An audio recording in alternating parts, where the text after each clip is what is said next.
자, 헌법재판소의 윤석열 대통령에 대한 탄핵 심판에 이어서 형사재판도 이제 본격 시작될 예정이죠. 헌정사상 처음으로 탄핵 심판과 형사재판을 동시에 받게 되는 윤석열 대통령. 자, 민주당에게 유리한 상황이고 환경임에도 불구하고 민주당 입장에서 볼 때는 여론이 그렇게 녹록치만은 아닌 것 같습니다. 자, 이 때문에 이재명 대표 설 연휴 동안 문재인 전 대통령을 만나는 등 통합 행보에 나서고 있죠. 자, 아직 당 내부에서나 다른 야당이나 상황이 쉽지는 않은 것 같습니다. 오늘 임종석 전 비서실장이 이재명 대표를 겨냥하는 듯한 말도 했습니다. 이런 말을 했네요. 지난 대선에 대한 객관적인 평가와 성찰을 시작해야 한다. 이재명 후보가 부족했고 당의 전략 부재를 온전히 받아들여야 이기는 길을 볼 것이다. 상당히 따끔한 말인 것 같습니다.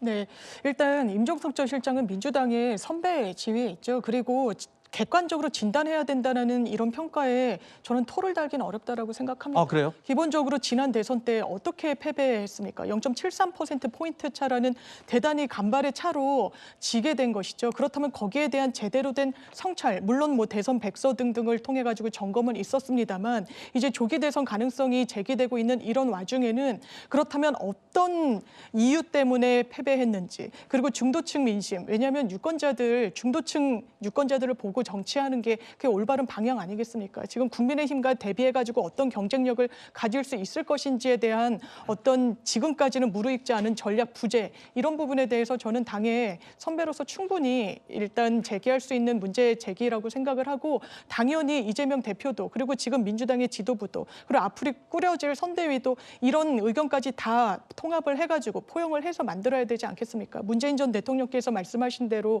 여러 이 민주당의 사실상 잠재력을 가진 정치인들이 있습니다. 네. 대선에서 기여할 수 있는 바가 있고 그 부분에 대한 고민을 지금부터 시작하는 게 저는 맞다라고 생각합니다.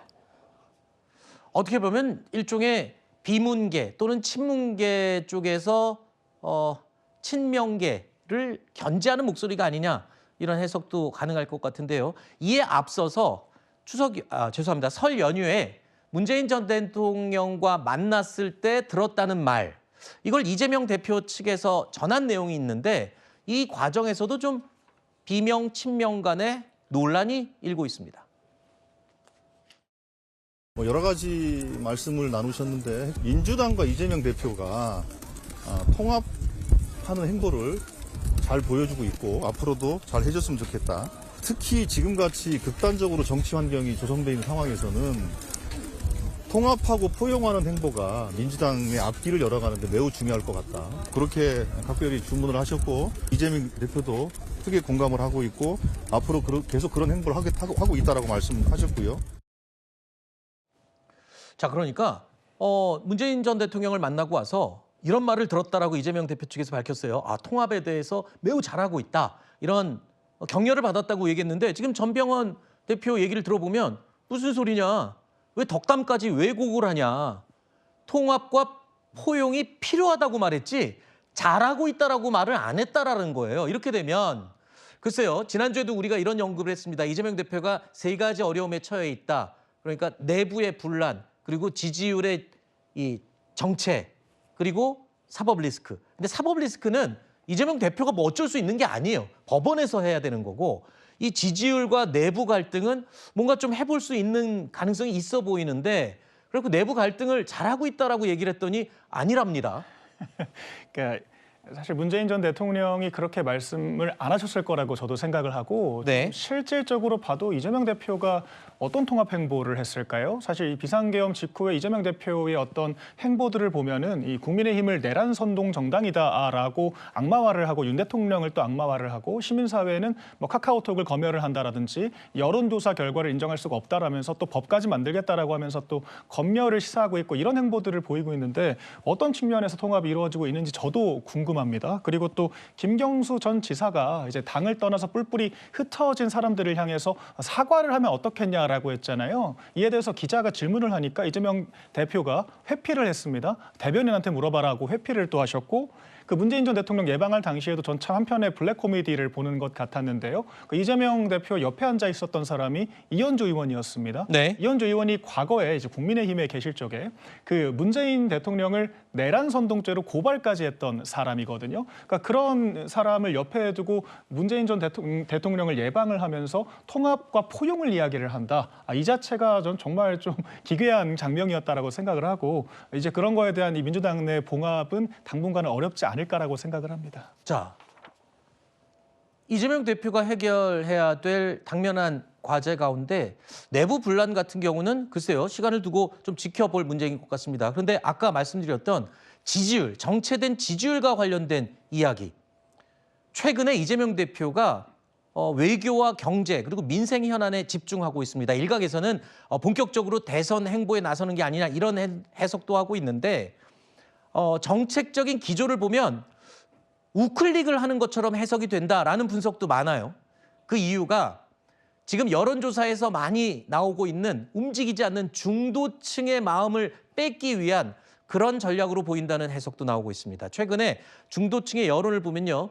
정권 교체를 위한 야권 후보 당선에는 59%가 야권 후보 당선에 찬성을 하고 지지를 하고 있습니다. 그런데 그 후보자가 이재명 대표인 부분에 대해서는 아까 59%였던 지지율이 42%로 차이를 보이고 있습니다. 자, 이 부분 때문에 이재명 대표는요, 오늘 오전에 반도체 특별법 정책 토론회에도 참석하는 등 우클릭 행보를 더욱 강화하는 게 아니냐 이런 분석도 나오고 있습니다.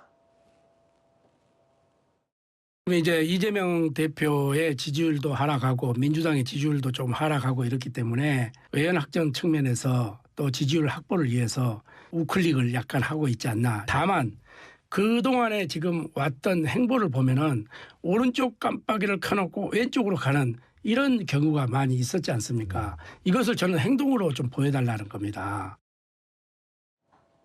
자, 이러자 국민의힘은 이재명 대표의 과거 발언들을 소환하면서 말 바꾸기 하는 게 아니냐라면서 프레임 공세를 펼치고 있습니다. 자, 물론 이재명 대표 측도 가만히 있지는 않습니다. 만약에 정부나 여당이 민생지원금 때문에 추경 못하겠다 이런 태도라면 우리 민생지원금 포기하겠습니다. 이재명 대표가 민생에 진심이라면 여야정 협의체에 복귀해야 합니다. 사람이 스스로 한 말을 뒤집으면 구차하기 마련입니다. 이재명 대표는 정치적 유불리에 따라 보호색을 바꾸는 카멜레온 정치를 하더니 이번에는 지역 상품권 포기 운운하며 악어의 눈물을 흘렸습니다. 권성동 국민의힘 원내대표가 또 거짓말을 하던데 국민의힘은 거짓말이 전매특허인지 특징인지 알 수가 없습니다. 국정협의체에 복귀하라고 그랬는데 우리가 언제 탈퇴했습니까? 앞으로는 좀 국민의힘이 거짓말할 때마다 거짓말에 번호를 매겨가지고 지적을 할 생각입니다. 자, 이재명 대표 입장에서는 지금 여의치 않은 것 같습니다. 일단 친명 비명 간의 내부 갈등이야 둘째치고라도 정체된 이 지지율, 여론과 관련해서는 글쎄요, 이 중도층의 마음을 뺏는 게 이렇게 쉬운 일은 아닌 것 같아요. 늘 이 대선이 앞두면 보수 진보의 30%씩은 늘 그 결집을 하게 되어 있고요. 중간에 있는 중도층 40%를 어느 쪽이 더 많이 확보해 갈 것이냐를 놓고 경쟁을 하는 것이 당연합니다. 지금 조기 대선 국면을 이미 들어섰다고 국민들께서 느끼시고 그런 과정 속에서 지금 정권 교체의 여론이 59% 정도 나오는 거 아닙니까? 그러면 60% 가까이 되는 이 중도층에서는 결국은 누가 본인들의 생활에 더 많은 영향을 미칠 것인가 하는 부분을 놓고 판단할 수밖에 없는데 지금 그 부분에 가장 근접하게 변화의 모습을 보여주고 있는 것은 이재명 대표다라고 보여주기 때문에 42%의 지지율이 나오고 있는 겁니다. 지금 42%의 지지율과 59%의 이 정권교체 여론의 갭이 있다. 이게 물론 존재합니다. 그렇지만 지난 2017년도에도 그 박근혜 전 대통령의 탄핵 국면에서 정권 교체의 열망이 70%가 넘는 그 속에서도 문재인 대통령이 41%의 지지로 당선됐던 그런 경험이 있기 때문에 지금 이재명 대표의 42%가 그렇게 부족한 그런 숫자는 아니다라고 보여지고요.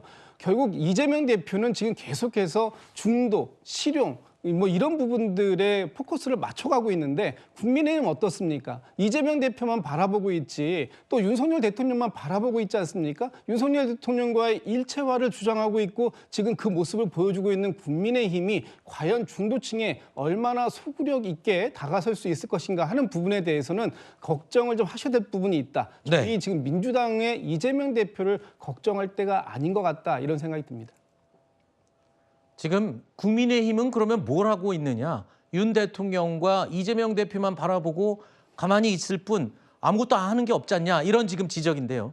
국민의힘 내부에서도 이 부분을 의식을 하고 있는 것 같습니다. 이재명 대표가 어찌 됐던 이 조기 대선이 열릴 경우를 대비하기 위해서 몸부림을 치고 있는 건 사실이기 때문인데요. 자, 그렇다면 국민의힘은 뭘 하고 있느냐? 오직 이재명 때리기 또는 아무것도 안 하고 가만히만 있기. 이게 맞는 거냐? 이런 지적입니다.